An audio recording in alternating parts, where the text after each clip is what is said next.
Good morning. Welcome to Hometown Heroes.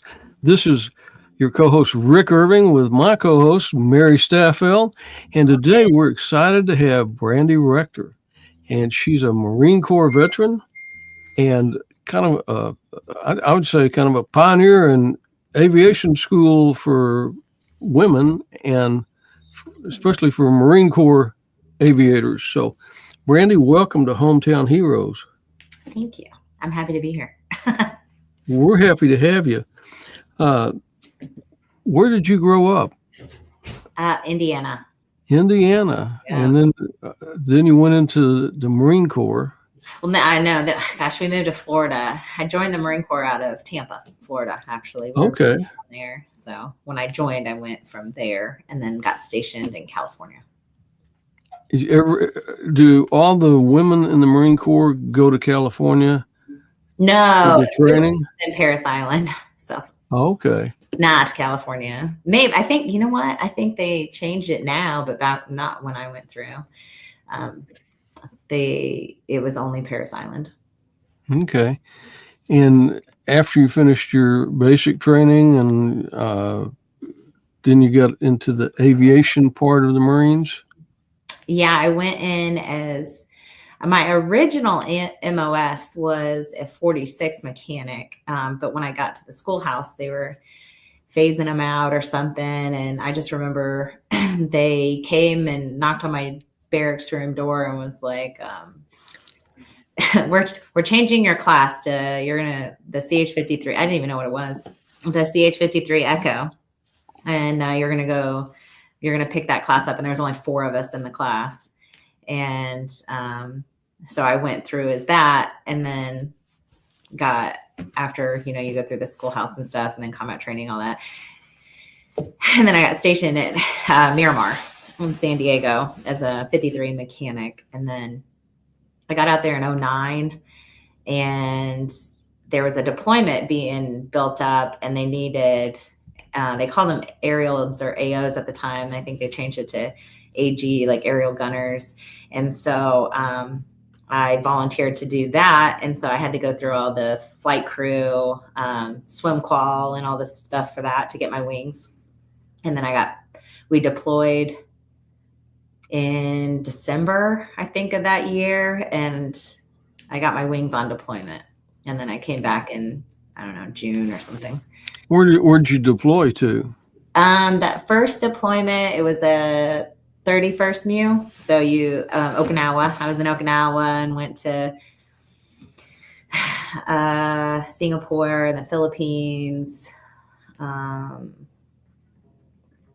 I can't even remember now. We went around a couple times there. And then my second deployment we went to Africa, and I was in Djibouti for a long, they left us there for like 4 months. And then we went to Singapore, Dubai, Jerusalem, Israel, Jordan, like a bunch of places. That was a night. You did a tour, didn't you? I mean, yeah, it was a long one, but it was good. I got to see a lot of stuff. And when we were in Africa, that was cool. We were supporting Yemen, like when all that craziness was going on. It was in 2012, 13, I think. So that was good. And I extended to do that. So I was a 5-year contract, and I extended to deploy again, because at that point I was a sergeant, QA, I was quality assurance, and air crew. So when I deployed on that, I ran the day crew shop as the QA for that deployment. So you got some good experience while you were in. I think so, yeah. Yeah, I launched a lot of flights, did a lot of maintenance. And so when I got back and I decided I was going to get out, I got my AMP, and then went to, Sikorsky hired me right when I got out, and I went to West Palm Beach to work on the new 53 Kilo while it was still kind of in its development phase. Like they were starting to ground test it, and I did logistics, which was really terrible. And I not for any other reason, but I was so used to such a high tempo, like running a shop with everybody, and I was the final say, like QA's final say on all maintenance pretty much, and I went from that to sitting at a desk, like going through maintenance manuals and rewriting them and putting them in so that the Marines could understand the maintenance. Like the verbiage was different. You had to make sure it wasn't missing anything. And I was like, this is terrible. Like I couldn't. I was there for about 6 months and decided I needed something more exciting. And so I was going to go be a police officer in Indiana, where I'm from. My sister's there. And so I moved in with her, and I was going to be a cop. And then I started running, the PFTs and stuff like that for the police stations. And then it was kind of like, I was trying to figure out if I really wanted to do it. And I missed flying a lot. And so I didn't realize that you could use your GI Bill and go to flight school, because they didn't really, I felt like somebody missed telling me that part when I was getting out. And so I had learned about it and decided that I started looking for flight schools and universities. I'd go get my degree, and I ended up going to St. Louis University and doing my bachelor's in aeronautics with a focus in aviation management. And I did all my pilot training with Midwest Helicopter. At the time is what they're called. They changed their name like twice, but so I did all my flight training there. And while I was working full time I started off as a mechanic for Trans-States Airlines, and then I got promoted to an RII inspector, which is like CDQ. And then they had a SMS like safety program that they were doing. And so I was overseeing that. And then when I graduated, and I got picked up by Customs and Border Protection. To fly their helicopters? Well, the plan was to fly, but I didn't have enough hours. So they had an idea that they said that I could come on as an air enforcement agent, which is like you sit in the back and you can run the camera equipment and things like that. But then there was opportunity to fly to build time. And so I went through FLETC and all of that. And I got stationed back in California in Coronado. And then my dad got really sick. He had been fighting cancer for a long time. He was a Vietnam veteran, Army, 82nd Airborne. And he was battling it. And while I was at Glencoe in Georgia going through FLETC, I would go down and see him all the time because he was in Florida. And then it was just like getting worse. And he had beat it. Then it came back, and it went from like prostate cancer to bone cancer. And then when I was in California, I flew him out and put him in the La Jolla VA hospital. And then they basically were like, there was nothing they could do. And then, so I was like super depressed. I basically quit working. I didn't leave the house because I was his only child. And my mom passed away when I was in combat training in 2009. Or right before before I finished combat training, like the day before I graduated combat training, my mom passed away. And so, and my dad, I was my dad's only child. And so we were very close my whole life. And so it was hard, and it's probably the hardest thing. And so I struggled. I had been working as a mechanic for air resources. And then I was supposed to be able to fly, and that was a big mess. And then I ended up doing aircraft restoration stuff on old World War II aircraft, but like right when around the time he passed away. So I kind of just like, I don't know, I just like stopped caring about anything, and I didn't want to do anything. And I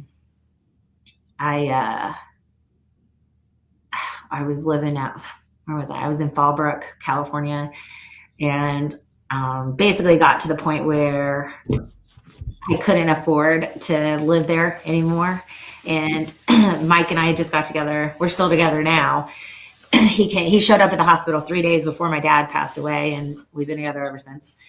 And I knew him from the Marine Corps. He's a retired gunnery sergeant. And so I was hard. And I put all my stuff in storage, sold what I could, borrowed a horse trailer from some random person on Facebook and lived in a horse trailer, like parked at a camp, like kind of basic homeless, but not. I mean, I guess I had a roof over my head. And, and then I don't know, one day I was just like, my dad would be so disappointed in me, like very disappointed in what I was doing with myself. And I reached out to, some like retired military and people that I knew from the military. And I got a job with General Atomics as a sensor operator on the UAVs, like the Predators and stuff. And the training for that is so long. I had. Were you actually fly them? Is that what you were doing? Or No, I was the operator. So I, again, operated cameras, sensor operator. You operate all the the cameras and stuff that are on the drones. And I had to go through training, and what was great about it was I didn't have to be homeless because you had to live in a hotel during training and they gave you a rental car. So I went and had training at Dugway. I don't know if you know where Dugway's at, Area 52, in the middle of nowhere. Like the closest hotel you can get is like an hour away. So like I had to get up every morning at like 4:30 in the morning so that I could get to work and get all and just like through the mountains. And oh my goodness. it wasn't from like a traffic jam in LA. It was just a long way to drive. Yeah. In the middle of you make sure you get gas, and there's nothing out there forever. And so and then I only had clearance, like, I don't know, Dugway is like locked down. You can only, if you have to have clearance to go through each gate, like there's different gates, different sections. And I think I was like clearance through the second gate only. And so I did that for a long time. Like training was almost a full year I was in training, and then COVID hit and they laid off everybody. So I literally was at the end of my training for a whole year and got laid off. And, so I was like, what do we do now? And Mike was from Texas, and he's retired. So he was from Texas, and he was like, well, let's go back to Texas. And so I started looking at helicopter jobs in Texas. And I don't know, I saw a video about helicopter hog hunting and thought that looked exciting. Because I don't want to say I'm an adrenaline junkie, but I can't, I don't like to sit still, right? So I was like, ooh, that sounds great. Let me look into doing that. And I reached out. I found the owner was an Army guy, and I called him up, and he had just got a job with PHI. So he was like, yeah, he hired me, did a short training flight. And then next thing you know, I'm flying people shooting pigs out of a helicopter in Texas. So that was, that was great. And then we ended up taking the company over, like buying the company from him in February of 2020. Did he have several helicopters in his company, or? No, he had one that he leased.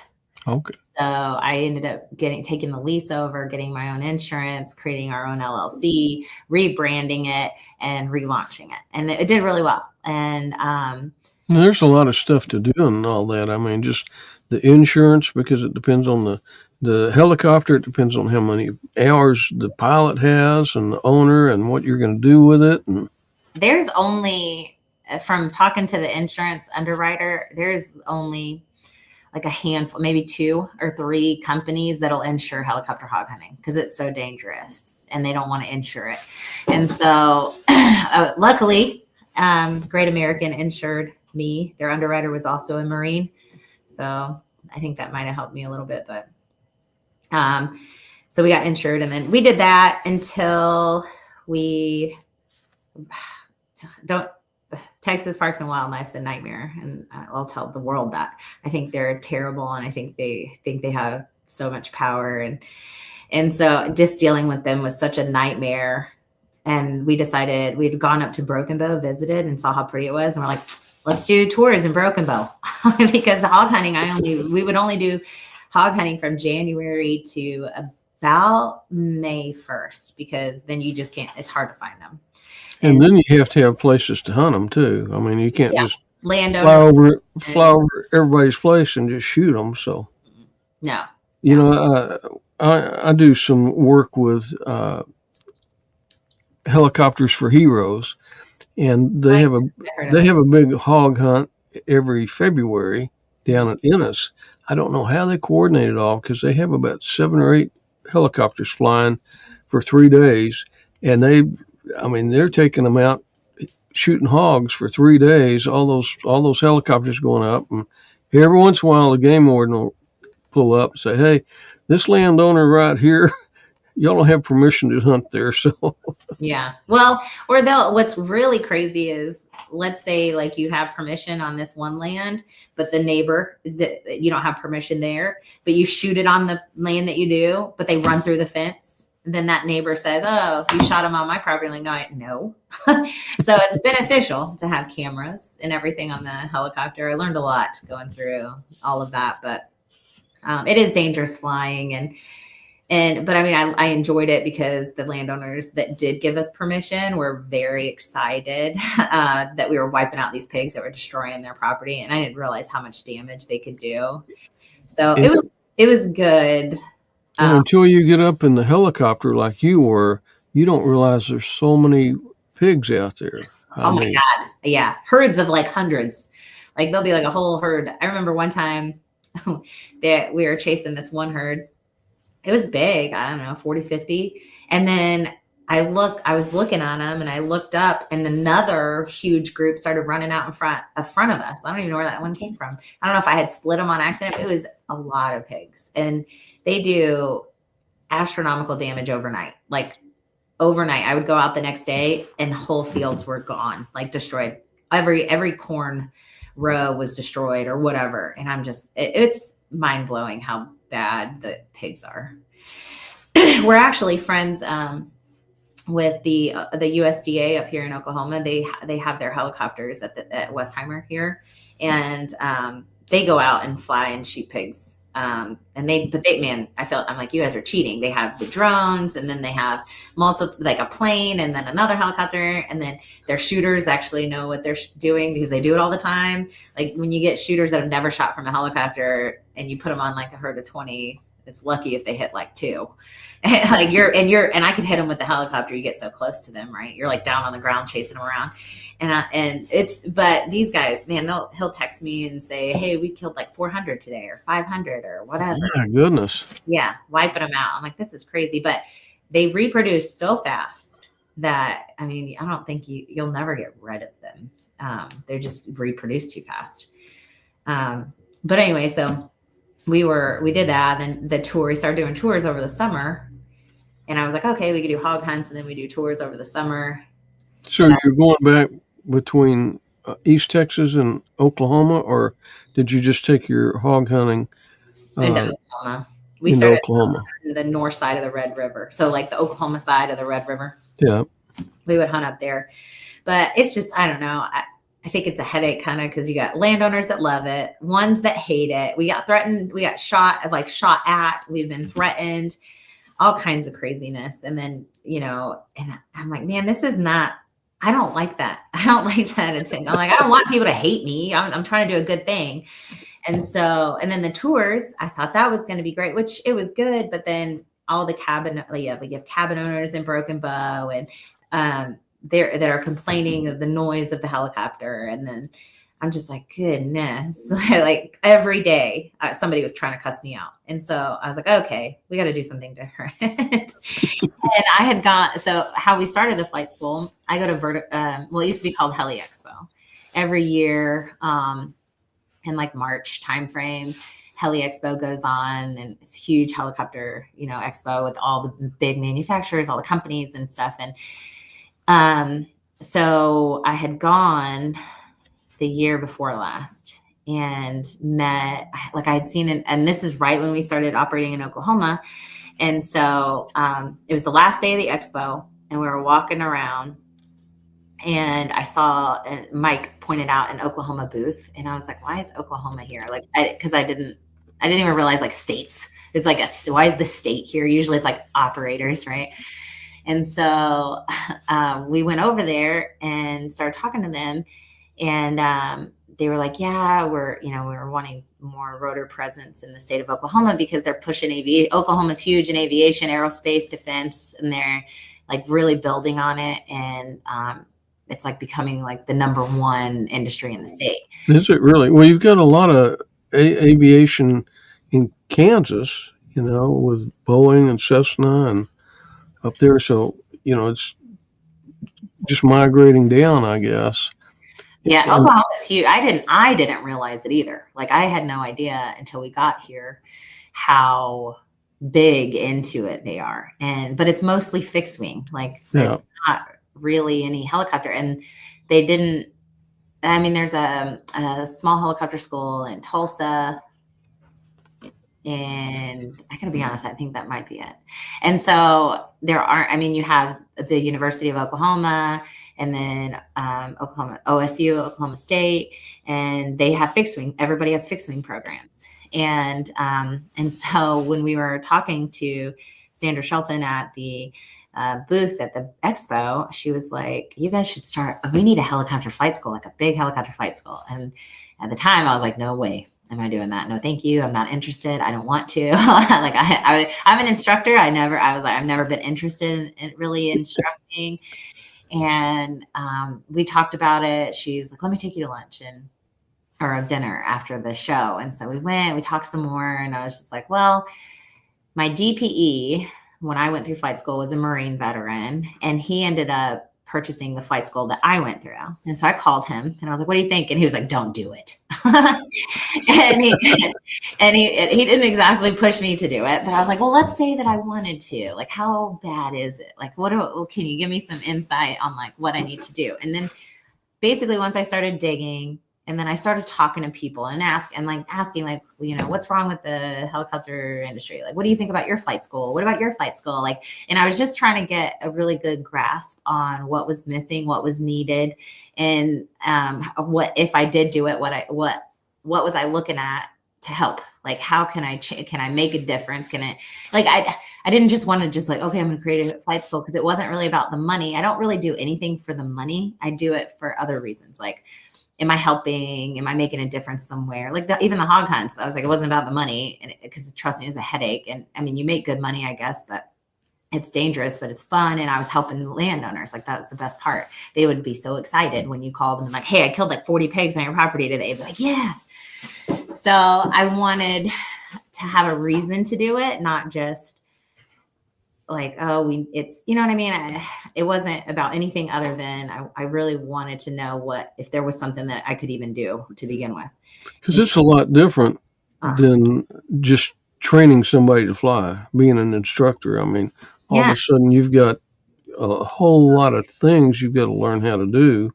Yeah. And a lot of things a lot of pieces you got to put together to make it all work. And then I feel like people's lives are really in your hands, because you're training these pilots and you want them to be the best, because you don't want them to go out and kill somebody.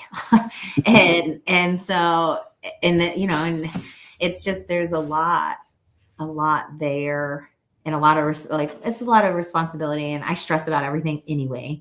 And so, before I even considered it, I networked, I called, a lot of phone calls, I asked a lot of questions.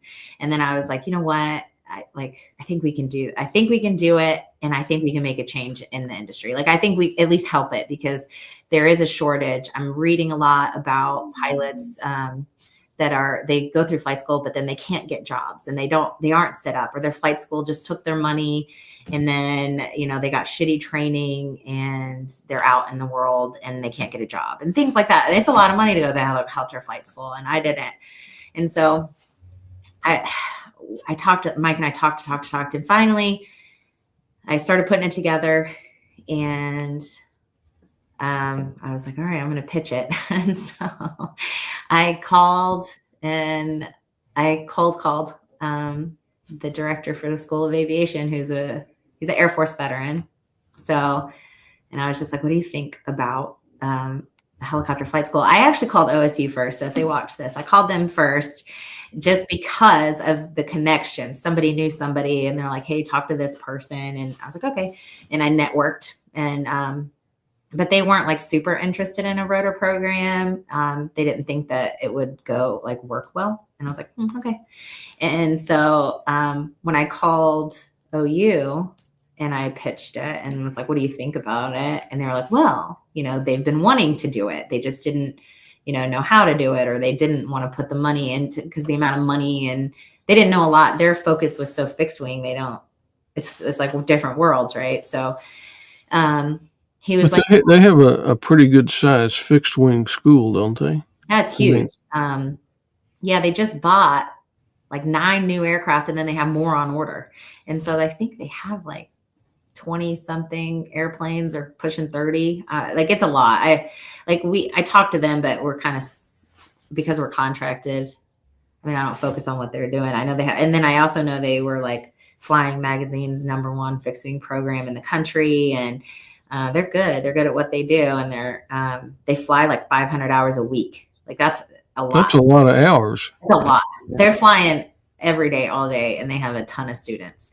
And they're good. They're safe. Like they do safety meeting. We do safety meetings all the time, joint ones. Like it's a really good program. And so what I also love about that is I feel like I have the like kind of, like if I'm like, hey, can I do this better? Like, can you help me make it better or something, and I'm open to listening to in my mind, experts. Like, do I know what I'm doing? Sure. But I never think I know everything. And I always want to hear what somebody else says. And unless I'm open to people that have been doing it longer than me, like, or even not, but I always listen, and I want to hear what everybody's opinion is, or how, if they think there's a better way, or they've seen something work better. So I feel like we're constantly kind of changing things and evolving. And then one of the big things that we focused on was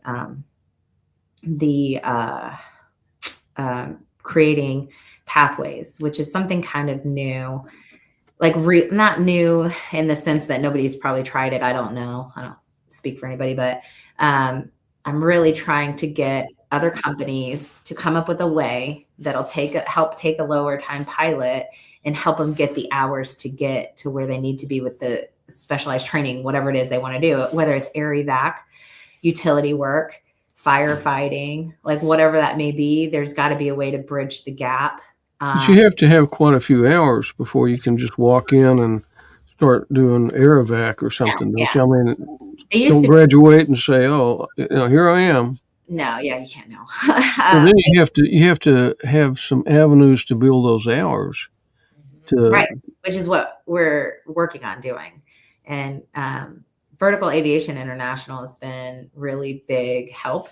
And I guess I was just nominated to run for the board of directors. So that's coming out good. The 25th. So I'm putting together, you got to put together like a little packet or something. Like you didn't have enough to do, so you got something else to look forward to. But I feel like the more I can learn and the more I can take in, then I feel like I'm better equipped to help. Great networking too. Oh yeah, networking and finding ways and trying to make, if there's a more affordable way to build hours, if there's a direct pathway, like the fixed wing program has pathways with the airlines. And I'm like, there's no reason that the rotor world can't have something similar or some sort of way to do that.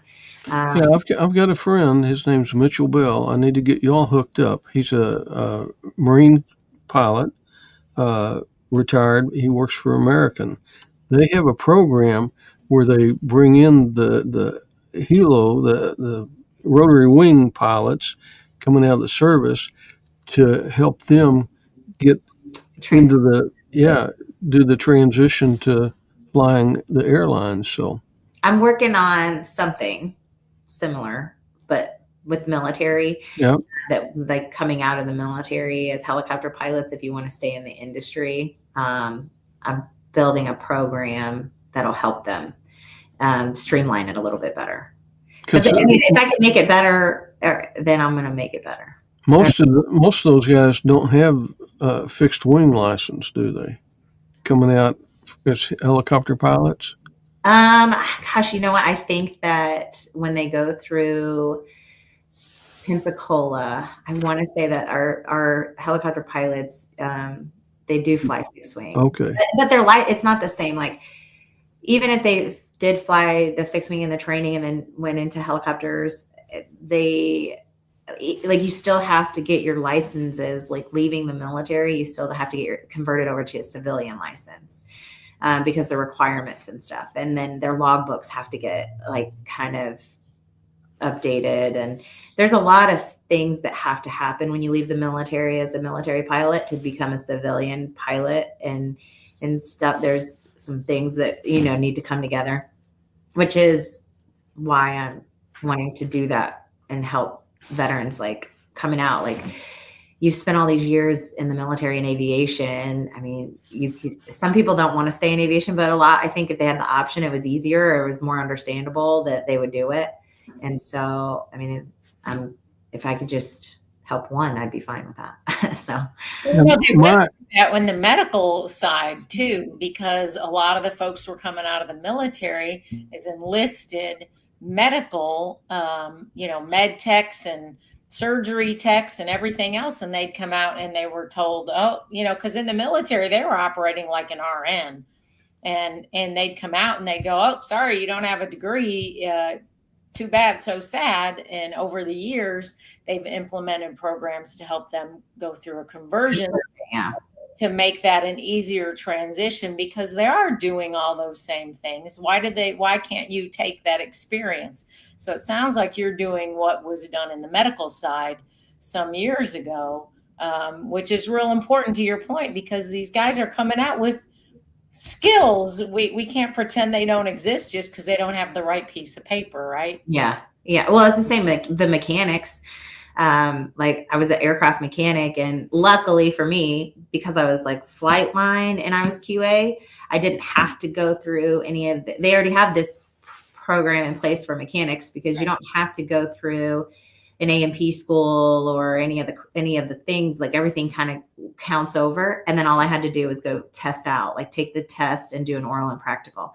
But that's flight line. Like, airframes, the only one you can get is the airframe and the general test. But to be power plant, to get the P, they have to go through, and they have a way to do it. And then avionics is completely different, but it's the same concept. Like, that you have the skills, you've been doing it, your aircraft are flying, people, and you've been fixing them. There should be a way to transition them out. And I always encouraged folks. I was in before I was a first sergeant, I was in the education and training side.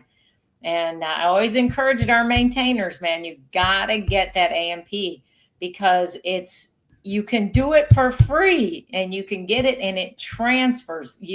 It is an absolute thing that every maintainer that has that ability to get that needs to take advantage of that. And so many of them don't. The vast majority never take advantage of it. And I'm telling you right now, I looked as a pilot, I would be looking for a job, but I still, to this day, I don't know what database I entered a long time ago, but I just got a message today about A&P jobs. Oh, because I guess they can pull your license, or I'm in something somewhere, and your A&Ps are always getting hired. You can always find a job as a mechanic, but maybe not necessarily something else, but it pays well. So why not have it as a backup? Because, well, if all else fails, I could be a mechanic and still make money. Like, I know that I hold that license and I can go do that.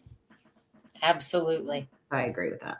How many helicopters do you have presently at your school? 3. Okay. We have 3 gimbals and a simulator. And those are the small ones, like that kind of like that. 2 seats, 3 blades. They're nice. What's the range on one of those? Oh my gosh, I think it burns 7 gallons an hour. You can probably fly almost 3 hours in one, maybe, if you have light people in the front. Depends on the weights. And but I mean, really, you're not flying them long distances. Just local. Yeah, you're flying like an hour at a time, maybe 2 hours tops. And they're good helicopters. They're safe. Their safety record's really good, and they're really stable, and they're very forgiving. Like, if you mess up, they're pretty forgiving, and they auto rotate really well. So I have nothing but great things to say. That's why we chose that helicopter. Like, I did my initial flight, my private pilot, I did in a Robinson, an R-22. And then I did my commercial. I started my commercial in the 22, and then my flight school got the gimbals and got rid of the 22s. And so we started flying gimbals, and then I did some time in a 44, And then, but the rest of my commercial instrument, CFI II, were all done in the gimbal. So I really like the aircraft, and it's a good training platform then. it is, yeah. And it's a good transitioning aircraft. Like, I prefer the controls in a gimbal over a Robinson. That's my preference. I don't know. I just prefer them. They're like every other helicopter. So the Robinson's the only ones I know that has that T handle.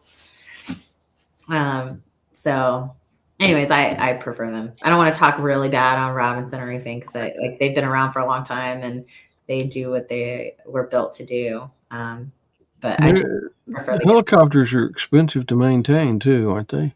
They are. But the pistons aren't so bad. I mean, everything in aviation is expensive. Like a piece of plastic. I broke the plastic on the window because I dropped the door, and it cost me $3,000 for a piece of plastic. So don't do that. Everything is like a rivet is stupid expensive. So if it's aviation related, it's expensive. Pistons are cheaper than turbines. And I feel like it's not going down anytime soon. I feel like on the rotor blades, how often do those have to be changed? Is there over the life of a helicopter? Every manufacturer is different, but Okay. they'll have like life limited parts. So, I mean, that's why I feel like Bell helicopters, because that's what I've flown the most. Bell, you can get like a 1970, Jet Ranger, Long Ranger, and it's practically new. I mean, the airframe time is going to maybe be higher, but you're constantly changing parts or upgrading, or, like putting a new transmission in or whatever. And so as long as you take care of them, and they last forever. A long time. Yeah. One of our friends, one of our listeners, his name's Doug Peterson. He was a dust-off pilot in Vietnam. So he said helicopters rock. He's got a few hours behind the stick of a helicopter. So did a lot of missions over in Vietnam, and then spent over 20 years in the Army. And he transitioned later in his career from rotary wing to fixed wing. So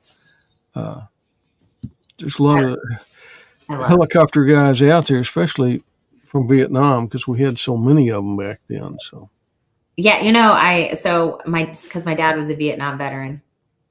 One thing, when we first got Skyhunter, the first thing that I did was I created. So my dad's birthday was February 18th, and he passed away, and I buried him on February 18th. Wow.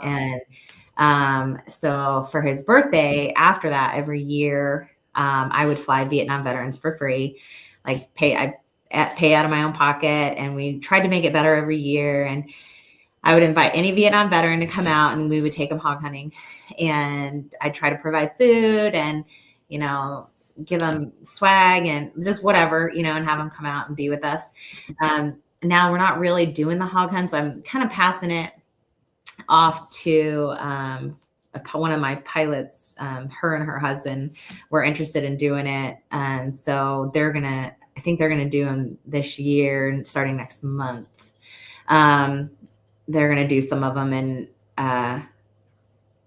I still want to stick with the tradition of the Vietnam vets, but I may have to come up with something more creative now that I don't do the hog hunts as much.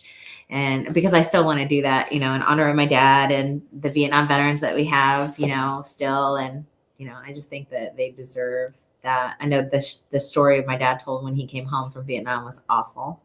What did he do in Vietnam? He was a grunt and with the 82nd Airborne.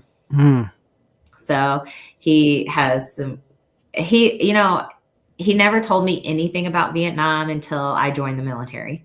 Right. And my brother was actually with, my brother went into the Army, and he was with 2nd Ranger Regiment, and he jumped to, I think, with the 101st.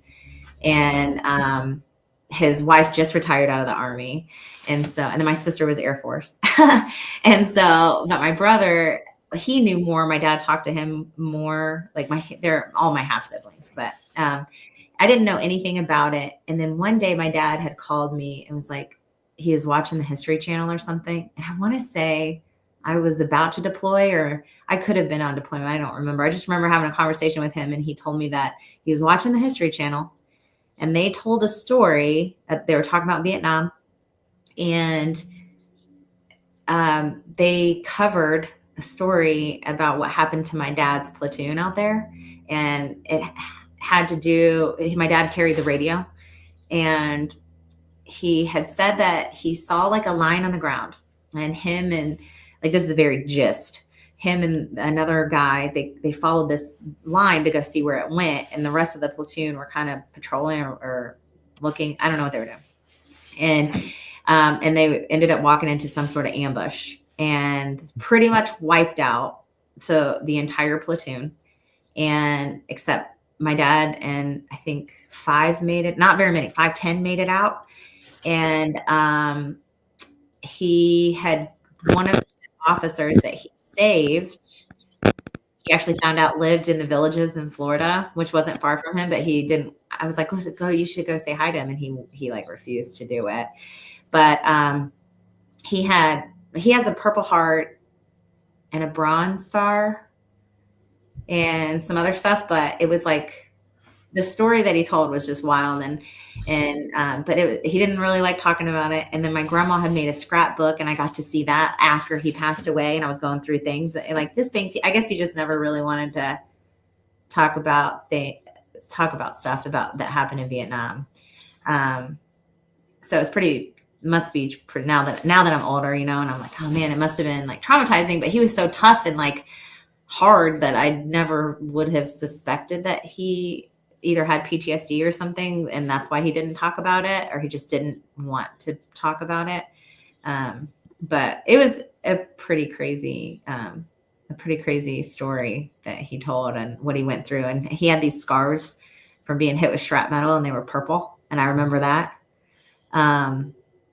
But yeah, no, I don't know. And he would always tell me if I was like, Dad, I'm really stressed out, he's like, you don't know what stress is. And he'd be like, suck it up. And I'm like, oh, okay. Or cowgirl up, or pull up your bootstraps. Or he was always these little one-liners that he loved to tell me when I would tell him, I was like, these guys are giving me a hard time. And he was like, well, then you better harden up. And I'm like, oh, okay. I was not babied, in case anybody. Yeah, I was very much told all the time to suck it up and keep on moving forward, or push, like, well, stand your ground, tell them, like, show them, or whatever it was. Right? And you were the only one of your siblings that went in the Marine Corps? Yeah. Mm-hmm. I guess you're pretty tough then. Huh?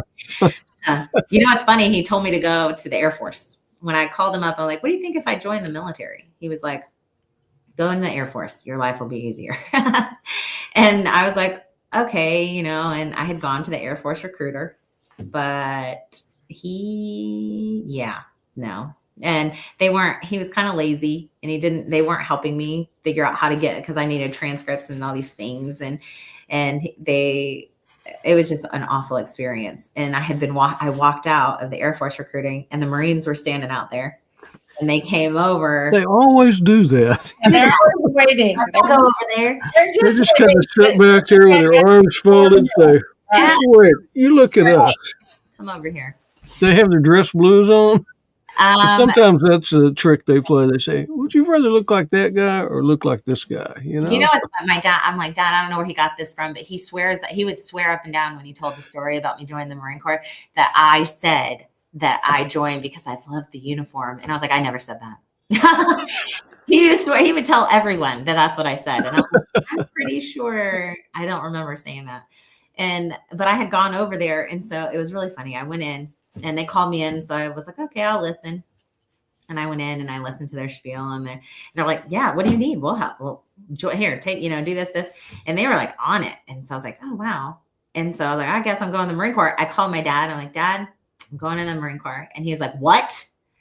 And he'd be like, what did you just say? And I was like, the Marine Corps. He's like, no, what? No, are you sure? No. He was like, no. Are you sure?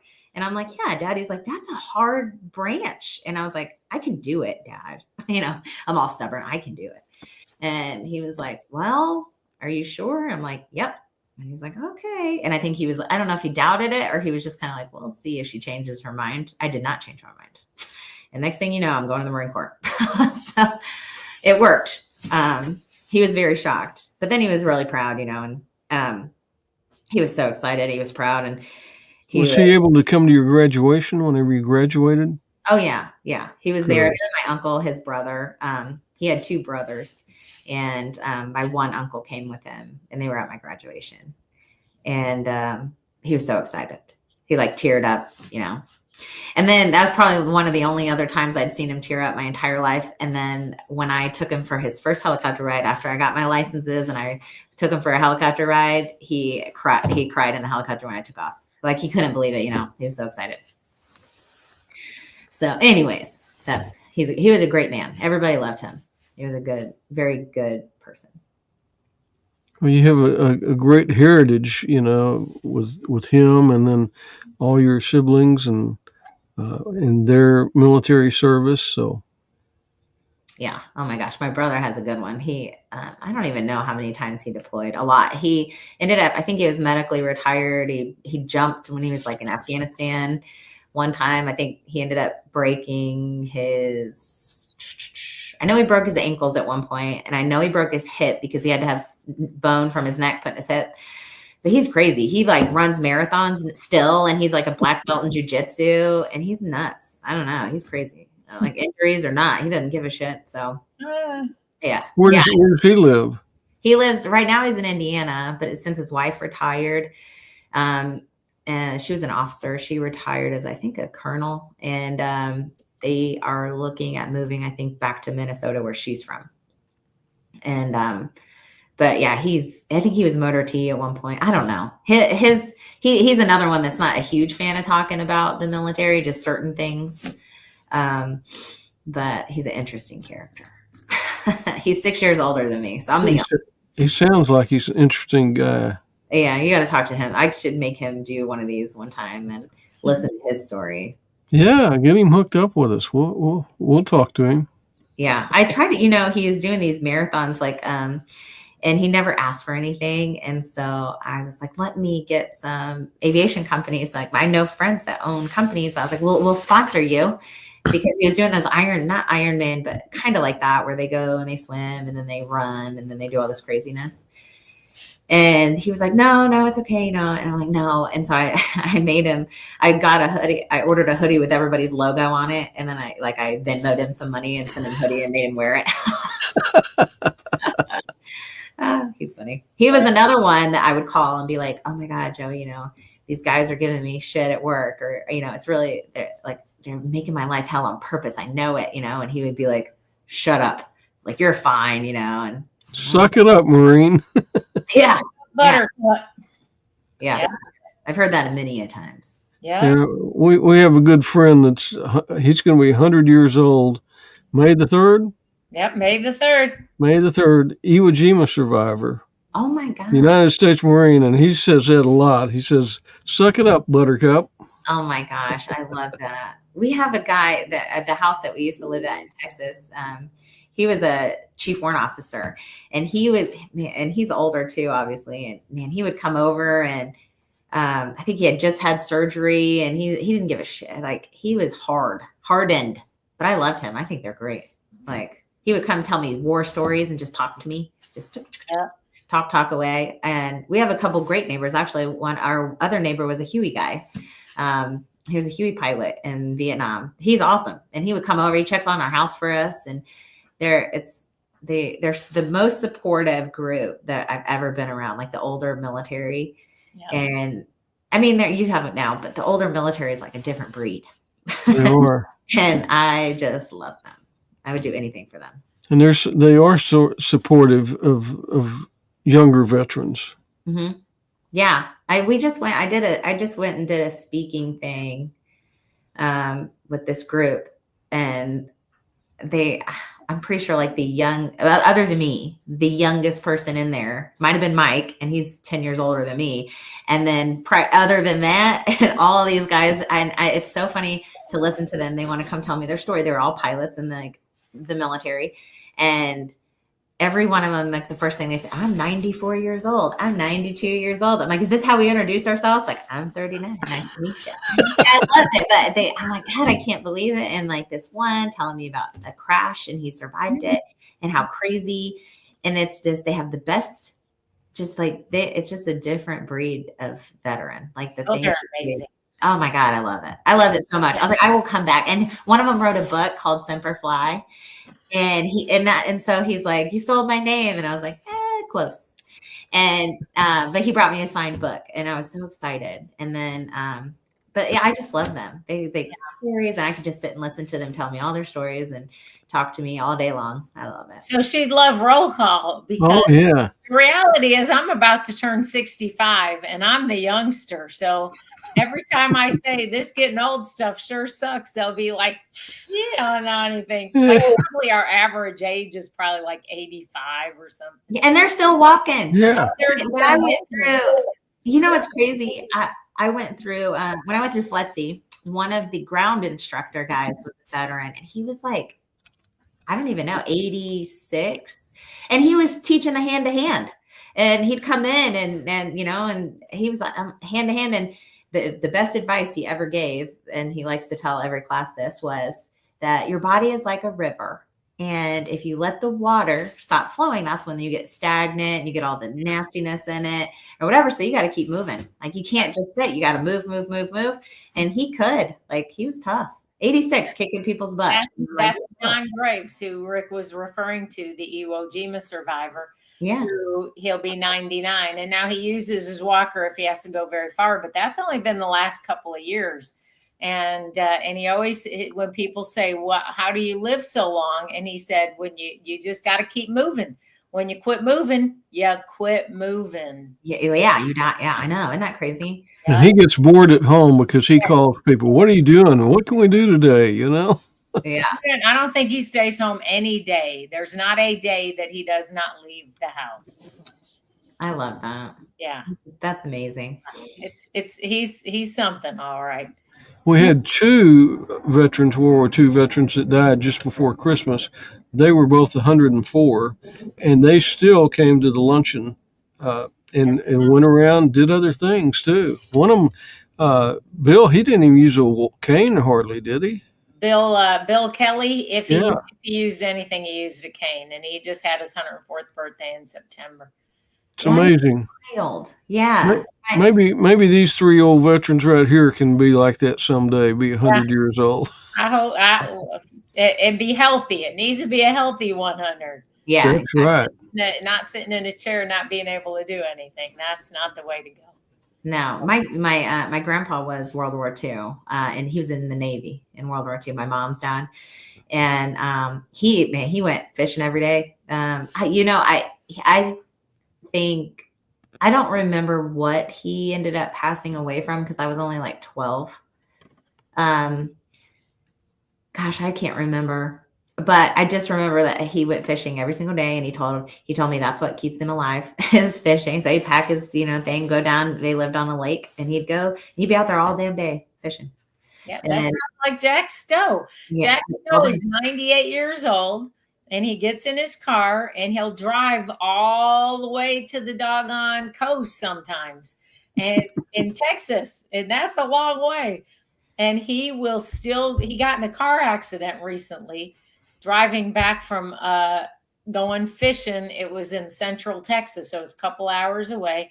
And he called me and he's telling me about he was driving and there was a truck in front of him and he was trying to get around this truck. And when he did, there was the whole thing, and he ended up totaling his car. But he was perfectly fine. And was back out going fishing again. This is a guy that went in World War II, lied about his age, went in at 15 years old. Amazing man. Oh my God, I love that. I see you can tell stories all day. I love this. Yeah. we got a lot of stories. And you hear a lot of stories. Brandi, if somebody's interested in helicopter flying, they can go to your website, contact you, find out how they could get enrolled in one of your classes. Yeah. Yeah. And we have some really good stuff in the works other than flight training too. I'm looking into some government contracts. I have some partnerships I can't tell you about right now that are going to get announced in March. So those partnerships will open the doors to our students and our instructors or anybody that works with us to have opportunities outside of just flight training turbine helicopter time or working on government contracts. So there's a lot of really good stuff. I'm like, listen, I don't slow down or just sit still. So it's not just flight training. I got some good stuff in the works, and 2025 is looking like it's building up to be really good. And we've been networking and looking at some overseas partnerships. So if you're interested in flying over there, that's going to be an option possibly too. So a lot of good things. Like it's not might get Dave Warwick hooked up with her. He's got finally done with the getting the license. Now he's working on hours, but he's a helicopter. I served with him. He was an EOD guy that I served with. Oh, nice. My best friend, he bought Skydance. I keep saying Sundance because it's airport. Skydance helicopters, and they fly Blackhawks, and he has MD 530s, and they do fire utility stuff. And he's working with me on some stuff too, potentially for students or instructors, and getting maybe some Blackhawk time or getting trained for SIC in a Blackhawk. And so I have a lot where I network and I'm listening to everybody. And, I think in this industry, you have to stay humble, and you have to realize that you will never, I don't care how many years experience, you are never going to know everything. And if you are opening to realizing that you don't know everything and somebody might know another way or something better, that maybe listen and take it into consideration at least. And so I like to think that I do that. And because I want to make our program, I never think I'll be the best at anything, but I want to be up there. Like I want to be good. I want our students to get the best training. I want them to have the best opportunities in the helicopter world. I want helicopter company owners to get good pilots from us.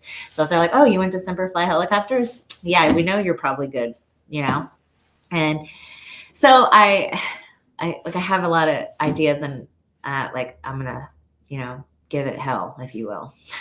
Sure, you've put it all together, and you got that passion to help people, and not only learn to fly, but then have opportunities with what they've learned to get jobs and to go do rewarding, fulfilling things. So yeah, I'm proud of you. You've done good. Thank you. One of our first questions I asked that I had the instructors, with the students is, what do they see themselves doing? Why are they wanting to fly helicopters? Where do you want, like right now, as a brand new private pilot, what do you want to do? Do you want to be EMS? Do you want to go search and rescue? Like, what do you want to do? That way I can get an idea of what all of our students' interests are. And then I can bring in professionals from the industry to come talk to them. So like this coming year, I'm going to have a lot come do speaking and let them ask them questions and like let's figure out a path for you specifically, not as a whole, because I want everything should be tailored to the individual pilot. They're all going to be different. And so we do that now. So, and I'm only going to make it better. Like we're just getting started. So I have a lot of work to do, but I'm not slowing down. Well, you're doing good. This is gray now. I'm turned gray. And I started having to get Botox so I don't look like I'm 90. So. Let me ask you one question. You have people coming from the military to learn how to fly helicopters, but people that fly helicopters and that you train, is there an avenue to help them get into the military to fly helicopters? Is that? Well, okay. So the military right now, like if you're like, I want to go be a pilot in the military, you would obviously pick your branch, join, you have to get through the flight stuff. Being a pilot prior might be helpful. Because they're going to put you through their own training. But what the military is doing now is they're starting to outsource their initial flight training. So there's contracts for initial flight training for the Navy, the Army, obviously Navy, Marines the same, not the same, but you know what I mean? Their flight training, and the Air Force is they're doing it. So they're all starting their initial, either private or instrument is going to be contracted to companies. And then they'll go and learn how to fly the aircraft they're going to fly in the military. Lakota 53, whatever it is, right? And Blackhawks. But their initial will be done by contractors. So There's probably somebody we know that's probably looking into that, huh? I could be looking into that. That sounds like a good opportunity. Yeah. And listen, our military pilots need to be the best of the best. So our flight school has to be one of the best, is how I feel about it. Like, everybody wants to be the best, or they want everything to be great. Like, so I'm bound and determined to, they will be good. You got a leg up on them because you're a Marine, so you're used to being the best. Few and the proud. Yay. We've enjoyed having you on and getting to meet you and know more about you. And Aaron Smith said, "Boomer sooner." Yes, come visit. And anybody's come. Oh, good morning. Anybody can come. I invite people to come over all the time. And I'm hoping this year that we can host some events, and then people can come see us and go up in the helicopters. And I just want to, I'm big into the community stuff anyway. So I want people to come see, hang out, maybe have a luncheon at our place. I don't know. Well, let me know whenever you do that, because my daughter lives up in Oklahoma City, and I have opportunities to go up there, and I'd like to come by and see your place and maybe do Facebook Live and say, hey, look, here's a good place to come to learn to fly helicopters. Yeah. And, this year, I also want to work on getting something started where we get a lot of people asking about donating for scholarships. They're training or donate, so that we can help our students. So I'm going to try to put something together where people can donate, and then we can help people that want to fly and raise money for them. And then I also do like first responder stuff. So I'm looking at some of the law enforcement and firefighters and stuff, and doing events and helping raise money, or even if it's like discovery flights and things like that. I love doing stuff like that. It's like my favorite thing to do. So as I grow, I can help more people. That's right. That's what I'm trying to do. Well, I think you're on the right path. Yeah, thank you. Well, good. Well, thank you so much for joining us today, and we appreciate your service to our country too, and what you're doing to help other people. Thank you. You're a great American. Thank you. We will see you soon. Yes, see you. You have a great day, Brandi. Thank you. You guys too. Another great American. Yep, they're everywhere. You just got to go open the door and look. That's right. And that's semperflyhelicopters.com. And visit their website, learn more about them, and hopefully you'll enroll in their program. So, yeah, and Broken Bow is a beautiful place. So, yeah, she's up at Norman now, but she's not doing the. She's not Broken Bow anymore. Yeah. So, but Broken Bow is a beautiful place. Yeah, it is. A lot of pretty places in Oklahoma. Patriot Anglers goes up there. So, we want to talk about our friend Al Chatwin. Yes. Al has got a birthday coming up. He does. Got a birthday party coming up. 3 days, I think, is his actual birthday. But the party and the location has, even before last night, the location was changing because the brewery that the party was set for had closed down.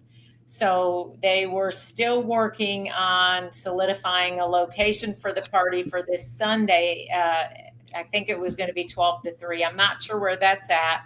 I'm pretty sure he's not going to be there because, as we know, Al fell and broke his hip last night, and he is still waiting to go into surgery. I got a message from his daughter, Debbie, who's always watching Hometown Hero. So if everybody out there, Al, he's probably cutting up with the doctors waiting to go into surgery. He's always smiling. Just an amazing, amazing man, about to turn 99. He had a little fall last night around 9 o'clock, and they took him to the hospital, and they did find that he did break his hip. So if everyone out there, all the prayer warriors, pray him through this surgery. Let's get him the other side. Let's get him well. And if we can't do a party for him this weekend when he's well, we're going to get that party back on and celebrate such an incredible guy. Al is just amazing. And, he's got a lot going for him on a quick recovery because he's got such a great attitude. He does. Always has a smile on his face and just a really pleasant person to be with. So, Al, we're thinking about you today and praying for you. And want you to get back so you can do some more world travels. He's been a pretty busy guy in 2024. So Normandy, Guam, Pearl Harbor, he got around. He does get around, doesn't he? Yeah. One amazing guy. U.S. Navy veteran. Yeah. And roll call is the 24th. Let me talk about Tommy Norris. I didn't see that picture before it came up, but Tommy Norris, Navy SEAL, Medal of Honor recipient. Today's his birthday, so happy birthday, Tommy. Hope you're watching today. Today is Fisk Hanley's heavenly birthday. Fisk was in the Army Air Corps, B-29 flight engineer, got shot down over Tokyo, held as a special prisoner, scheduled for execution several times, got liberated, came back to Fort Worth, and lived to be 100 years old. So most of the people we know that knew Fisk, they've got a lot of Fisk stories. So amazing stories. He was one of a kind, wasn't he? Oh, he was. Couldn't get him to eat rice either because he talked about since he was a special prisoner of the Tempe Kai, and he got rations. He got 2 rice balls a day, and they got smaller the longer he was in there. So and you never could get him to eat rice after that. So whenever you go to a restaurant, the waitress or the waiter would come and say, "What would you like?" He said, "Anything but rice." Yeah. So Fisk Hanley, what a great American. This is me.